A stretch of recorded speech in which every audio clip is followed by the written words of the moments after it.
जय हिंद दोस्तों, स्वागत है आपका अरोड़ा IAS एकेडमी में।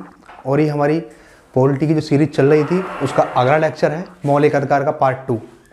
और इसके अंतर्गत हम बात करेंगे, अब हम आर्टिकल 12 से लेकर के 35 तक जो इम्पोर्टेंट आर्टिकल हैं हम उनका डिस्कस करेंगे। और मौलिक अधिकार के अभी 2 पार्ट और बन सकते हैं। मैं कोशिश करूँगा कि एक अच्छे से आपके सामने मौलिक अधिकार पढ़ाऊँ, ठीक है। तो चलिए शुरुआत करते हैं। आर्टिकल 12 की बात करते हैं अब आर्टिकल यदि 12 की हम बात करें तो 12 में क्या दिया गया? 12 में दिया गया राज्य की परिभाषा। ध्यान रखना, पहले तुमसे क्वेश्चन यही पूछा जाएगा कि राज्य की परिभाषा के बारे में किस आर्टिकल में वर्णन है। आर्टिकल 12। अब देखो राज्य का मतलब क्या है। यहाँ पे यदि हम बात करें, बहुत से बच्चे जो बिगिनर होंगे वो ये अनुमान लगा रहे होंगे राज्य का मतलब क्या है। उन्होंने यही पढ़ा है जैसे कि यूपी, MP, महाराष्ट्र, गुजरात, ये सब राज्य हैं। ध्यान रखना, यदि हम संविधान में आते हैं तो ये सब सारी चीज़ खत्म हो जाती है। वहाँ राज्य का मतलब अलग ही होता है। वहाँ राज्य का मतलब क्या होता है, जैसे कि यदि बात करें हम, यदि किसी संस्था ने, किसी बॉडी ने यदि हमारे अधिकारों का हनन किया है तो संविधान ने क्या किया है, संविधान ने कुछ राज्य शब्द को एक अलग तरीके से डिस्क्राइब किया है। उन्होंने कुछ मतलब कह सकते हैं एक अलग शब्दावली दी है राज्य के बारे में, तो हम उसकी बात करेंगे। तो चलिए बात करते हैं। देखो राज्य के अंतर्गत क्या क्या आएगा। राज्य के अंतर्गत आएगा, देखो कार्यकारी विधायी अंगों को संघीय सरकार में क्रियान्वित करने वाली सरकार और भारत की संसद।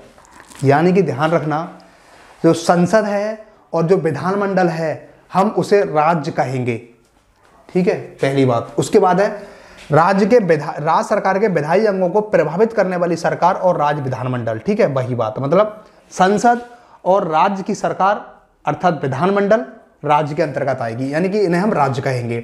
उसके बाद सभी स्थानीय निकाय अर्थात नगरपालिका, पंचायत, जिला बोर्ड, सुधार न्यायालय, यानी कि जो पंचायतें हैं, नगरपालिका हैं और जो न्याय जो सुधार बोर्ड बने हैं डिस्ट्रिक्ट में, तो ये सब राज्य कहलाएंगे। यानी कि जो पंचायत होती है वो भी राज्य की श्रेणी के अंतर्गत आएगी। इसके बाद यदि बात करें अन्य सभी निकाय अर्थात वैधानिक या गैर वैधानिक प्राधिकरण जैसे LIC, ONGC या सेल, ठीक है, तो ये जो मतलब या तो मतलब संविधान के द्वारा बने हैं या फिर विधि द्वारा बने हैं, वो सारे निकाय बॉडी राज्य कहलाएंगे। अगली हम बात करें, जब मौलिक अधिकारों का हनन हो तो अदालत राज्य के अंतर्गत इन सभी को चुनौती दे सकती है।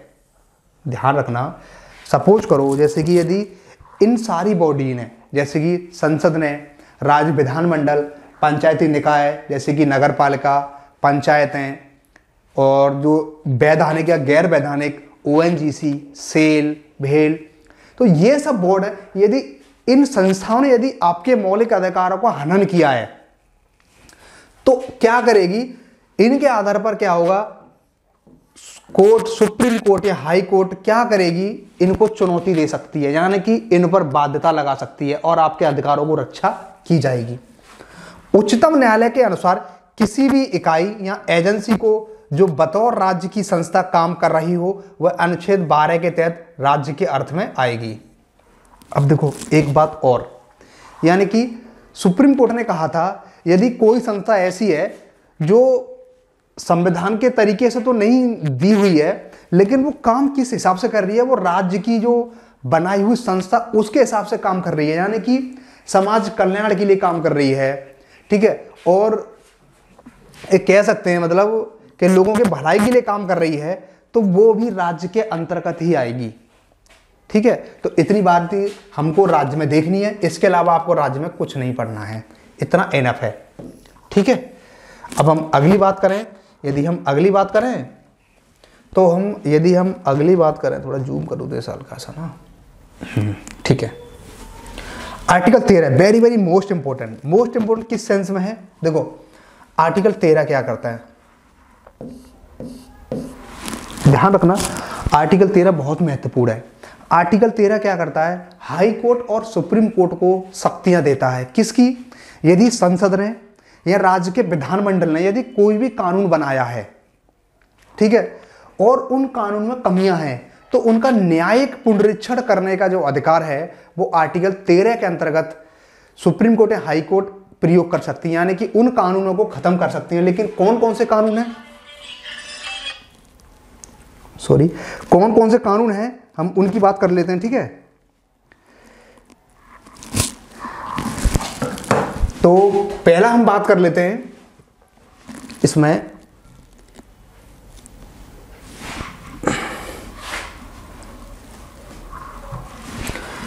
कोई भी विधि जो मूल अधिकारों के खिलाफ होगी उसे अवैध घोषित कर दिया जाएगा। यह शक्ति उच्चतम न्यायालय को आर्टिकल 32 और उच्च न्यायालय को 226 के तहत प्राप्त है। ध्यान रखना 32 और 200, इसका है 1 मिनट, 226, ठीक है, बस 226 ये आर्टिकल बस आपको याद रखना है। 226 ध्यान रखना है, 2 आर्टिकल है, यानी कि 226 जोड़ा है हाई कोर्ट से और आर्टिकल 32 जोड़ा है सुप्रीम कोर्ट से। इसका मतलब क्या है? इसका मतलब यह है, आर्टिकल 13 यह घोषणा करता है यदि कोई भी विधि, कोई भी कानून यदि मौलिक अधिकारों का हनन करता है तो क्या होगा, इस आर्टिकल 13 के तहत क्या होगा, सुप्रीम कोर्ट आर्टिकल 32 का सहारा लेगी और उस कानून को क्या करे, मौलिक अधिकार से टकराएगा तो उस कानून को समाप्त कर देगी। और 226 के तहत यदि मौलिक अधिकार से कानून टकराएगा तो सुप्रीम कोर्ट उस कानून को समाप्त कर देगी। ठीक है, इतनी बात है इसमें। अब देखो इसमें अब क्या क्या आता है इसमें। देखो स्थायी विधियां, यानी कि स्थायी विधियां कैसे होंगी, स्थायी विधियां, अस्थायी विधियां और अध्यादेश, मतलब 3 कैटेगरी डिवाइड की गई हैं। स्थायी विधियां, अस्थायी विधियां और अध्यादेश। इनका मतलब क्या है, यानी कि स्थायी विधियों के द्वारा कोई कानून बनाया गया है तो वो भी खत्म हो जाएगा यदि मौलिक अधिकारों से टकराएगा। अस्थायी विधियों के माध्यम से यदि कोई भी कानून बना है जो मौलिक अधिकारों से टकराएगा वो भी खत्म हो जाएगा, या फिर उसका बहिपाठ खत्म हो जाएगा। ठीक है, अब देखते हैं स्थायी विधियां क्या है। संसद या राज्य विधानमंडल द्वारा पारित कोई भी कानून, यानी कि संसद ने कोई कानून पारित किया है या फिर राज्य की विधानमंडल ने कोई भी कानून पारित किया है और वो कानून यदि मौलिक अधिकारों से टकराता है या फिर मौलिक अधिकारों को प्रभावित करता है तो या तो पूरा कानून समाप्त हो जाएगा या फिर उस कानून का जो पार्ट टकराता है वो पार्ट खत्म हो जाएगा और एज ए डैश वो कानून बना रहेगा।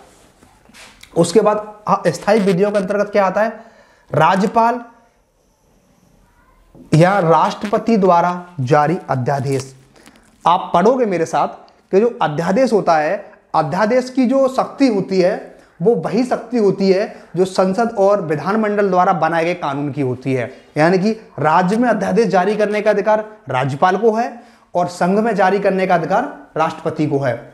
यदि राष्ट्रपति या राज्यपाल ने यदि कोई भी अध्यादेश जारी किया है, अब अध्यादेश जारी कब किया जाएगा, जब सदन के दोनों सदनों में से एक सदन छुट्टी पर हो, यानी कि वह बैठक में ना हो, तब राष्ट्रपति या राज्यपाल को लगे कि कोई परिस्थितियां ऐसी बन गई हैं कि हमें तुरंत एक कानून बनाने की आवश्यकता है, लेकिन कानून बनने के लिए दोनों सदनों का होना आवश्यक है, यानी कि विधानमंडल में विधानसभा और विधान परिषद का और संसद में लोकसभा और राज्यसभा का।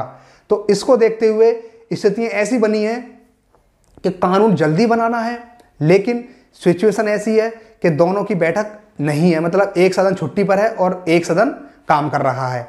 तो ऐसी स्थिति में राष्ट्रपति को 123 के तहत अध्यादेश जारी करने का अधिकार है और राज्यपाल को राज्य में जारी करने का अधिकार है, यानी कि ये इन अध्यादेशों को भी समाप्त कर सकते हैं। ध्यान रखना, इन अध्यादेशों को भी समाप्त कर सकते हैं। राज्यपाल ने अध्यादेश जारी किया है तो हाईकोर्ट समाप्त कर देगी और राष्ट्रपति ने अगर अध्यादेश जारी किया है तो इसे आर्टिकल 32 के तहत, आर्टिकल 32 के तहत सुप्रीम कोर्ट समाप्त कर देगी। ठीक है, तो इतनी बात मुझको इसमें बतानी थी।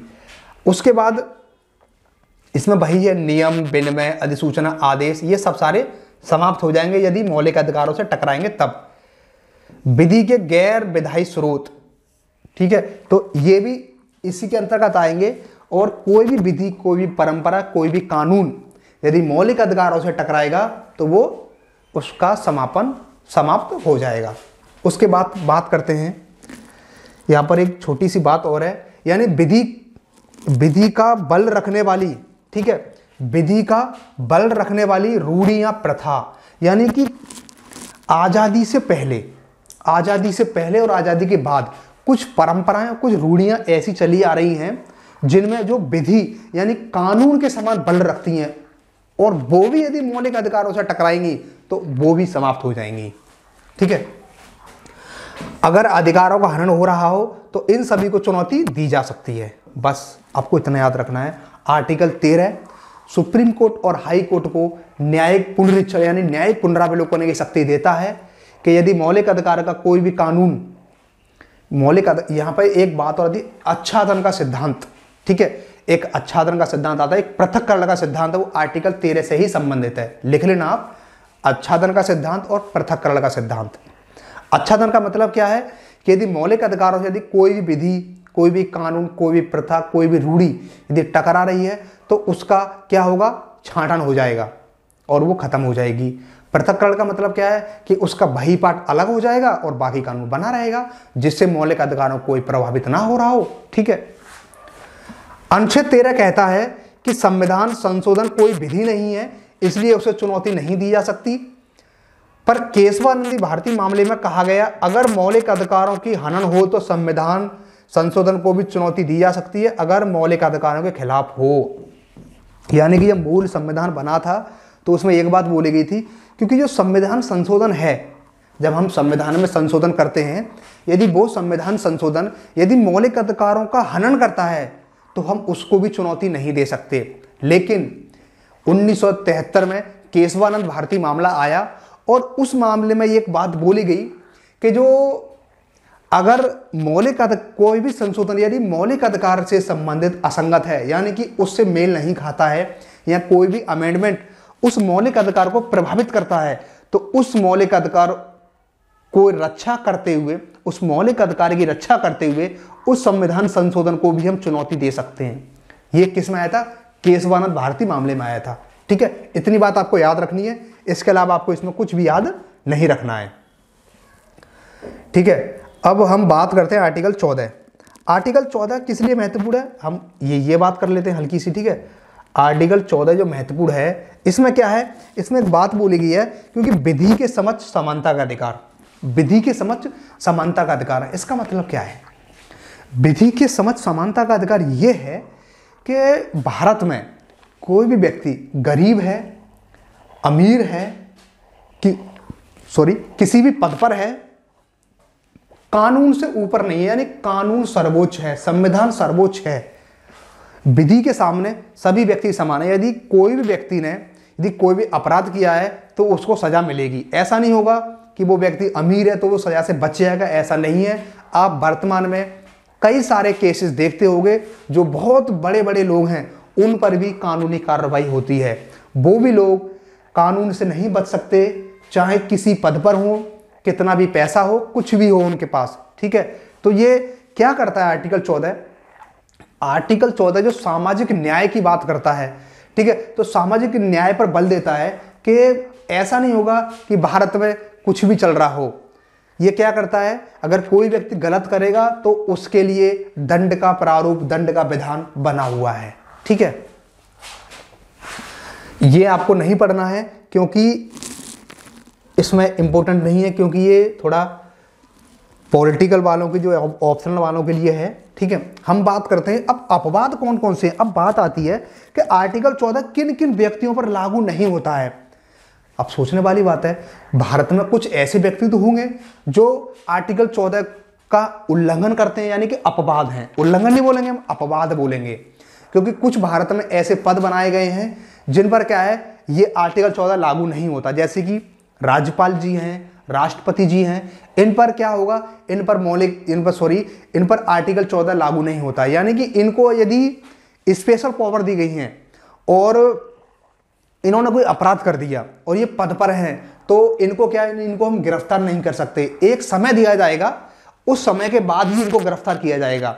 और आप बोलो कि भाई ऐसा तो हमें तो ये अधिकार नहीं है, तो यही तो अपवाद हैं। यानी कि संविधान में कुछ अपवाद दिए गए हैं कि कुछ व्यक्तियों के लिए क्या है, स्पेशल राइट दिए गए हैं कि स्थिति कैसी भी हो, यदि आपने कोई भी अपराध कर दिया है तो आपको दंड उस समय नहीं मिलेगा, कुछ समय बाद उसका प्रोसेस है, वो मैं बताता हूं। ठीक है, तो देखो आर्टिकल 14 के अपवाद, देखो अपवाद तुमसे पूछा जाएगा, वो पीसीएस में पूछा जाएगा या यूपीएससी में। वनडे एग्जाम में अपवाद नहीं पूछा जाएगा। ठीक है, वनडे एग्जाम में आपसे इतना पूछा जाएगा कि आर्टिकल 14 का संबंध किससे है, विधि के समक्ष समता या समानता के अधिकार से। That's it। और इसके बाद कुछ नहीं पूछा जाएगा। अब बात करते हैं कौन कौन से भारत में ऐसे व्यक्ति हैं जिन पर आर्टिकल 14 लागू नहीं होता है। राष्ट्रपति, राज्यपाल किसी निर्णय के प्रति न्यायालय में जवाबदेह नहीं होंगे। राष्ट्रपति, राज्यपाल के प्रति उनके कार्यकाल के दौरान कोई दंडिक कार्रवाई नहीं होगी। ध्यान रखना, यदि राष्ट्रपति जी और राज्यपाल जी ने यदि कोई भी निर्णय दिया है अपने कार्यकाल के दौरान, तो वो किसी भी कोर्ट में जवाबदेह नहीं होंगे। नहीं, जवाबदेह का मतलब क्या है कि कोर्ट उनसे ये नहीं पूछेगी कि आपने निर्णय क्यों दिया है, ये इनसे मुक्त रहेंगे। ठीक है, और उनके खिलाफ कोई भी दंड की प्रक्रिया लागू नहीं होगी, यानी कि उन पर कोई भी दंड नहीं दिया जाएगा। ध्यान रखना। इसके बाद राष्ट्रपति या राज्यपाल की पदावधि में गिरफ्तारी या कार्रवाई के लिए न्यायालय में कोई प्रक्रिया प्रारंभ नहीं हो सकती। यानी कि राष्ट्रपति और राज्यपाल ने यदि कोई भी अपराध कर दिया है तो उनके लिए पदावधि के दौरान उन पर दंडिक प्रक्रिया शुरू नहीं की जाएगी।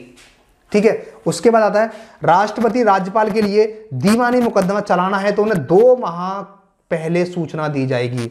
ध्यान रखना है, यदि राज्यपाल और राष्ट्रपति जी ने कोई भी अपराध कर दिया है और अपराध थोड़ा बड़ा है और वो पद पर हैं, तो और उन पर हमें क्या मुकदमा चलाना है, दीवानी मुकदमा चलाना है, तो 2 महीना पहले उन पर सूचना दी जाएगी। यानी कि इन्होंने क्राइम किया है आज, अब हमें क्या करना है, इन पर मुकदमा, तो 2 महीना पहले, मतलब 2 महीना इनको सूचना दी जाएगी कि आप पर ये प्रक्रिया शुरू होगी। ठीक है, तो 2 महीने के बाद ही उन पर कार्रवाई शुरू होगी। ठीक है, यानी कि 2 महीना पहले उनसे बोला जाएगा कि आप पर ने जो अपराध किया है उसके लिए आपको सजा मिलेगी।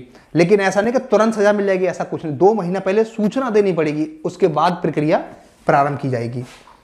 अगर कोई संसद के किसी सदन, राज्य विधानमंडल की कार्रवाई का प्रकाशन समाचार में पत्र में प्रकाशित करे, उसके खिलाफ कोई कार्रवाई नहीं की जाएगी। यानी कि देखो, संसद में या विधानमंडल में यदि कोई भी समाचार पत्रों का, यानी कि वहां की सूचनाओं को यदि समाचार पत्रों में प्रकाशित करता है तो उस व्यक्ति के खिलाफ भी कार्रवाई नहीं की जाएगी। अब देखते होंगे संसद में जिस प्रकार से कानून बनता है तो हमको लाइव देखने को मिलता है, विधानमंडल में कोई कानून बनता है तो हमको देखने को मिलता है। तो इन सब जो प्रोसेस है, इन व्यक्तियों के खिलाफ कोई भी दंडिक कार्रवाई नहीं की जाएगी कि आप कहने लगो कि भाई तूने समाचार पत्रों में क्यों डाला, संसद की बात है, विधानमंडल की बात है, तो वो भी व्यक्ति भी स्वतंत्र है, उसके खिलाफ भी कोई कार्रवाई नहीं की जाएगी। क्योंकि पता क्यों, रीजन क्या है इसका, कभी सोचा है आपने? इसका रीजन ये है कि ताकि देश में क्या चल रहा है, कानून कैसा बन रहा है, जनता जान सके। आखिर संसद में क्या चल रहा है, विधानमंडल में क्या चल रहा है, ताकि भारत की जनता जान सके और अपने मत को व्यक्त कर सके। इसलिए इन पर दंडिक प्रक्रिया का कोई प्रावधान नहीं है। संसद में किसी सदस्य द्वारा कही गई कोई बात या दिए गए मत के संबंध में कोई कार्रवाई नहीं होगी। यानी कि संसद या विधानमंडल में किसी व्यक्ति ने कोई भी बात बोली, ठीक है, और आप देखते होंगे संसद में क्या होता है, कभी कभार बहस भी हो जाती है, कोई शब्द भी बोल दिया जाता है, तो बहस या वाद विवाद के दौरान हाँ वो एक निश्चित सीमा से अगर पार चले जाते हैं, यानी अवमानना करते हैं, तो उनके खिलाफ कार्रवाई हो जाती है। लेकिन आमतौर पर कोई बात बोल दिया तो ऐसा नहीं होगा कि आपने कोई बात बोल दी, किसी को बुरी लगी, उसने कार्रवाई नहीं, ऐसा नहीं होगा। ठीक है, राज्य विधानमंडल में दिए गए मत के संबंध में न्यायालय में कोई कार्रवाई नहीं होगी, वही बात। उसके बाद जहां अनुच्छेद, ठीक है, वहां अनुच्छेद ये थोड़ा स्पष्ट नहीं है इसमें, विदेशी शासक, राजदूत, कूटनीतिक व्यक्ति दीवानी फौजदारी मुकदमे से मुक्त होंगे। ध्यान रखना, यदि हमारे देश में किसी, जैसी सपोज करो अमेरिका का कोई राजदूत है, ठीक है, और सपोज करो अमेरिका का कोई कूटनीतिक मतलब डिप्लोमेट कोई व्यक्ति है, वो व्यक्ति यदि भारत में है तो वो दीवानी और फौजदारी मुकदमों से मुक्त होंगे। अब दीवानी आप समझते होंगे और फौजदारी होता है लड़ाई झगड़े संबंधित, और ये होता है जैसे कि भूमि और अर्थ से संबंधित। तो ठीक है, इन मामलों से ये लोग मुक्त होंगे। नहीं, सपोज करो अमेरिका का कोई राजदूत हमारे भारत में है, तो उसने कोई अपराध कर दिया, तो ध्यान रखना उसके खिलाफ भी कार्रवाई करने का एक अलग ही प्रोसेस है। वो सामान्य जो भारतीय जनता है उसके ऊपर जो कार्रवाई होती है उस कार्रवाई से उसके ऊपर अलग तरह की कार्रवाई होगी। ठीक है, तो चलिए हम इसी को देखते हुए अपना आर्टिकल और आगे बढ़ाते हैं। अब एक और है, संयुक्त राष्ट्र संघ एवं इसकी एजेंसियां भी कूटनीतिक मुक्ति प्राप्त है। मतलब जो संयुक्त राष्ट्र है, यूनाइटेड स्टेट है, और उसकी एजेंसियां हैं जैसे कि विश्व बैंक है, WHO है, ठीक है, विश्व न्यायालय है, तो ये भी, इनको भी संरक्षण प्राप्त है। ठीक है, इतनी बात आपको याद रखनी है। अब आर्टिकल 14 आपको अच्छी तरीके से याद रखना है। ये व्यक्ति हैं, संस्थाएं हैं, इनको आर्टिकल जो 14 के अंतर्गत ये लोग नहीं आते। ठीक है, तो चलिए हम शुरुआत करते हैं आर्टिकल 15 की। आर्टिकल 15 के बारे में बात करें तो थोड़ा जूम करता हूँ हल्का सा इसे, सॉरी।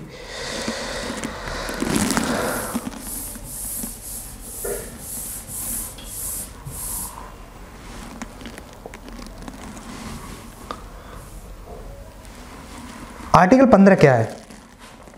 आर्टिकल 15 ये है कि राज्य किसी भी व्यक्ति को जाति, धर्म, लिंग, जन्म स्थान के आधार पर भेदभाव नहीं कर सकता। अब देखो पढ़ते हैं इसमें क्या क्या लिखा है। आर्टिकल 15 क्या कहता है? आर्टिकल 15 ये कहता है कि अनुच्छेद 15 के तहत पहली व्यवस्था यह है कि राज्य किसी नागरिक के प्रति केवल धर्म, मूल वंश, जाति, लिंग, जन्म स्थान के आधार पर भेदभाव नहीं करेगा। ठीक है, अब भेदभाव का अर्थ क्या है? एक के विरुद्ध रहना और दूसरे के पक्ष में रहना। यानी मतलब भेदभाव का मतलब है कि एक का समर्थन करना और एक का समर्थन नहीं करना। अब केवल का क्या अर्थ है यहां पे? कि इन पांचों के अलावा वह प्राथमिकता के रूप में भेदभाव नहीं, द्वितीय रूप में हो सकता है। यानी कि इसका मतलब यह है कि यहां पर जाति, धर्म, लिंग, जन्म स्थान, इनकी तो बात की गई है, लेकिन शिक्षा के आधार पर भेदभाव कर सकता है, और कोई अधिकार हो तो उसके आधार पर भेदभाव कर सकता है, क्योंकि एजुकेशन की इसमें कोई बात नहीं की गई है। अनुच्छेद 15 दूसरी व्यवस्था करता है कि कोई नागरिक दूसरे नागरिक से केवल धर्म, मूल वंश, जाति, लिंग या जन्म स्थान को लेकर भेदभाव नहीं करेगा। दुकानों, सार्वजनिक भोजनालयों, होटल में स्थानों प्रवेश, कुओं, तालाबों प्रवेश आदि। यानी कि यदि किसी व्यक्ति को, यदि आप जो सार्वजनिक भोजनालय मतलब होटल हैं, कुआं है, तालाब है, यदि इनमें किसी व्यक्ति को यदि आप रोकते हो तो आपके खिलाफ कार्रवाई की जाएगी। ध्यान रखना, जो सार्वजनिक चीज होती है, क्योंकि आपने देखा होगा, क्योंकि आज़ादी से पहले भारत में सिचुएशन इतनी खराब थी, जाति व्यवस्था को लेकर के बहुत सिचुएशन खराब थी, क्योंकि एक वर्ग को ना तो तालाबों, कुओं, इन सबों से दूर रखा गया था। उनको यह अधिकार नहीं था कि वो इन सब में प्रवेश कर सकें।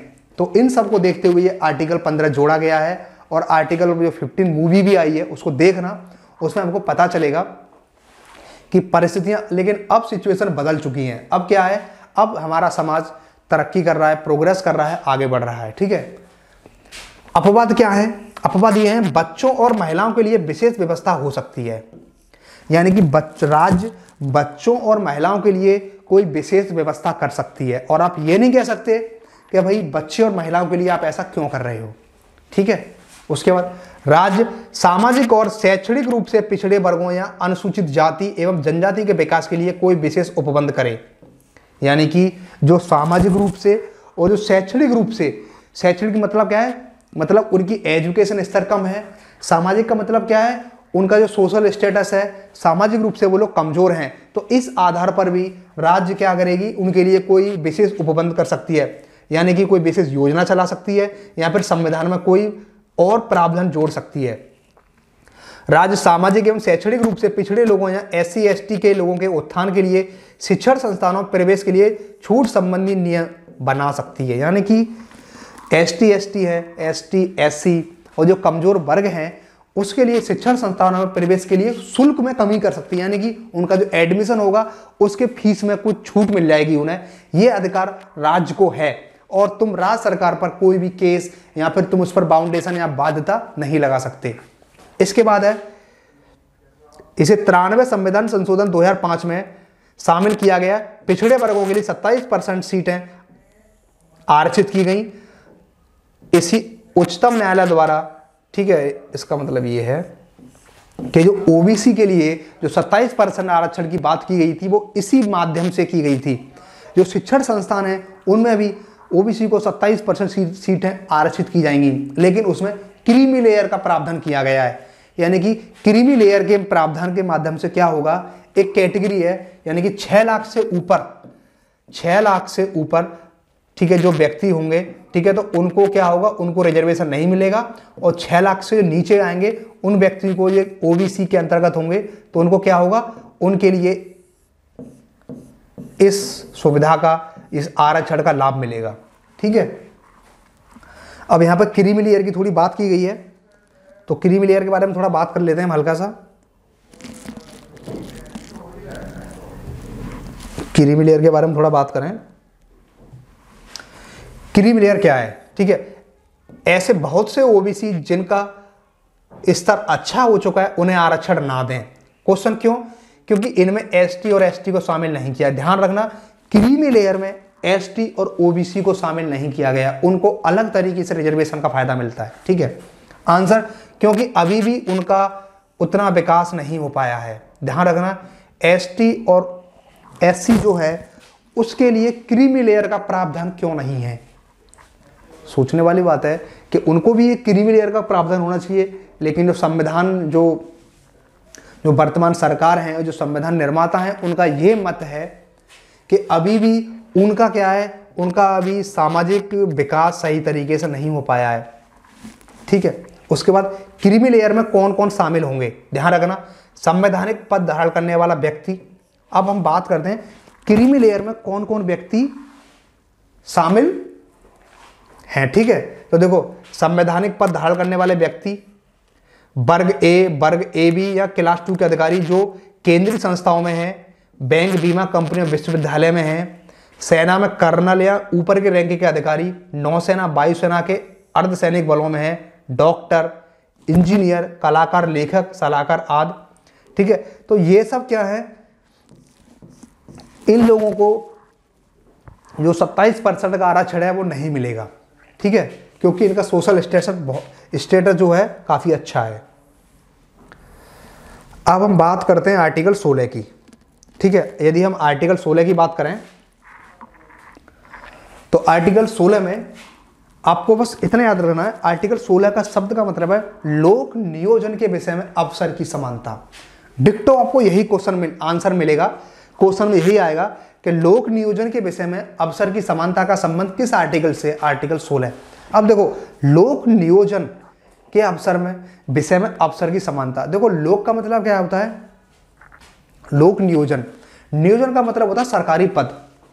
ठीक है, और नियोजन का मतलब होता है जैसे कि एक किस्म से जो भारत का अगर कोई भी नागरिक है तो उसको किसी भी जॉब को प्राप्त करने का अधिकार है, चाहे व्यक्ति किसी भी वर्ग का हो, किसी भी जाति, किसी भी धर्म, किसी लिंग, किसी जन्म स्थान का व्यक्ति हो।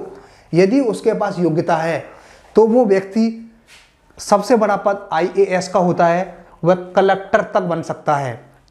ठीक है, तो इसी में रिजर्वेशन के बारे में कुछ बातें दी गई हैं, तो हम थोड़ा बात कर लेते हैं। अनुच्छेद 16 ये कहता है राज्य के अधीन किसी पद पर नियोजन से संबंधित विषयों में सभी नागरिकों के लिए अवसर की समता होगी। यानी कि यह नियोजन से संबंधित सरकारी पद की बात हुई है। ठीक है, तो राज्य क्या करेगा कि किसी व्यक्ति को सरकारी नौकरी लगने से नहीं रोक सकता, केवल ये भारत के नागरिकों के लिए, बस इतना याद रखना है। जो गवर्नमेंट जॉब होती है ज़्यादातर वो भारत के नागरिकों के लिए है। धर्म, वंश, जाति, लिंग, जन्म स्थान या निवास के स्थान पर राज्य किसी भी रोजगार एवं कार्यालय के लिए अयोग्य नहीं ठहराया जाएगा। यानी कि राज्य किसी भी व्यक्ति को धर्म, जाति, जन्म स्थान, लिंग, इनके आधार पर किसी भी व्यक्ति को अयोग्य नहीं ठहराएगा कि आप इस पद के लिए अयोग्य हो। हाँ, एजुकेशन कम है तो राज्य कर सकता है ये प्रावधान, लेकिन ऐसा नहीं कि आप इस जाति के हो और आपको ये पद नहीं मिलेगा, कि आप इस धर्म के हो आपको ये पद नहीं मिलेगा, कि आप इस वर्ग से आते हो या फिर ये लिंग के व्यक्ति हो आपको ये पद नहीं मिलेगा। ऐसा राज्य कोई भी प्रावधान नहीं कर सकता। ठीक है, अब अपवाद क्या है? अब अपवाद ये है, राज्य नियुक्तियों के लिए आरक्षण की व्यवस्था कर सकता है। क्योंकि अगर राज्य को लगे